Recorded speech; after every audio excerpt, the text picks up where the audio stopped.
Hey everyone, hope you're doing well. This is Drew Creekmur. I'm the Director of Advisory Services with Creekmur Wealth. And this is our 5-minute finances section where in 5 minutes, I'm going to walk through a key topic from the financial world as it relates to your preparedness for retirement or just your overall financial health. And one of the questions that I've been seeing from a lot of our advisors around the country has to do with life insurance. A lot of folks don't know, how much life insurance do I need? Or do I need life insurance? Or maybe you bought a life insurance policy 20 years ago when you were younger, you had a mortgage, you had kids at home, and you wanted to make sure your family would be taken care of. But now you're still paying that life insurance premium and you're really wondering, do I still need to have this policy? So I'm going to walk through just some high level key concepts with life insurance and then get a little bit more granular. When it comes to life insurance, there's a couple of governing tenets as it relates to how much life insurance coverage you truly need. The first is the 10x rule. Effectively, you need to have 10 times of your annual income in a life insurance death benefit to properly cover your family in the event that you were to pass away. So if you're making $100,000 a year times 10, that would mean you need to have a $1 million death benefit in order to be properly covered to replace your income if you were to unfortunately pass away.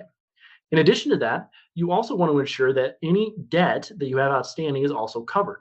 So if you have a mortgage, that would be included, maybe student loans, maybe a car loan. You want to ensure that not just your income is replaced, but also that your family would be able to pay off any and all debt that you may have in the event that you were to pass away. And the reason you want to do that is to ensure that in that unfortunate situation that your family has appropriate financial resources to be able to focus on things that really matter at that moment in time.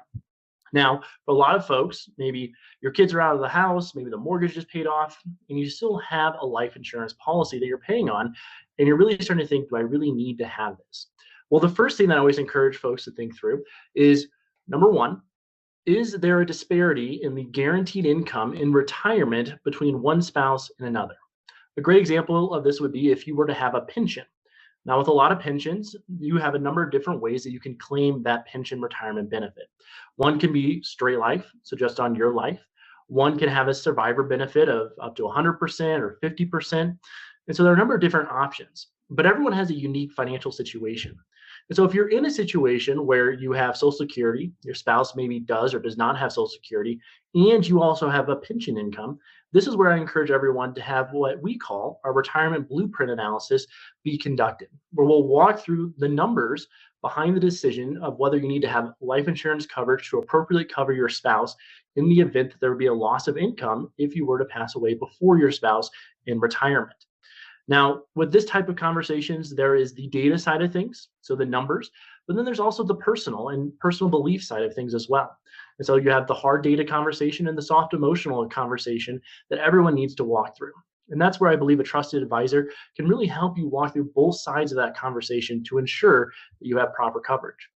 Now, one of the other things I see a lot of is folks who have some type of permanent life insurance later in life. So after the age of 60, maybe you got a whole life insurance policy or an indexed universal life insurance policy or a variable universal life policy, but some type of permanent life insurance. So not a term policy. And typically with these, you have a death benefit, but you also have a cash value component. And the cash value component is a combination of the premiums you paid into the policy plus any dividends or earnings that the policy has paid out on your premium amount. Now, with these types of life insurance policies, they are permanent in nature, meaning once the cash value is built up enough, it will be able to cover the cost of insurance for your lifetime. Now, with some folks, there's a good reason to have that, like to cover funeral expenses in the event that you were to pass away. With a lot of folks, especially if you're still paying premium, a question really becomes, do I really need to have this? And this is where looking at your overall financial situation is so critical. You need to ensure that you actually have appropriate assets on hand, whether it's in a savings account or an investment account, to cover those final expenses. And if you do, well, then really the premiums that you're paying plus that cash value and that permanent life insurance policy can be better utilized for another goal, whether that's investing for yourself, whether that's maybe giving those funds to your family to help pay for maybe some kids' college or other expenses, or just use that money to go out and take a trip or reduce the premium and reduce your fixed costs that you have every month in retirement. When it comes to life insurance, I believe it's a critical tool that everyone, especially those younger in life with dependents, need to have. However, as you're approaching or in retirement, the life insurance conversation really becomes much more nuanced. And that's why I encourage everyone to have a conversation with a trusted advisor who can look at your specific financial situation, understand your big picture goals, and then keep in mind whether or not you need that life insurance benefit or not. Well, thanks for the time, guys. If you have any questions, leave us a comment. We'd love to chat with you. Make sure to subscribe, and we'll talk to y'all soon. Have a good one.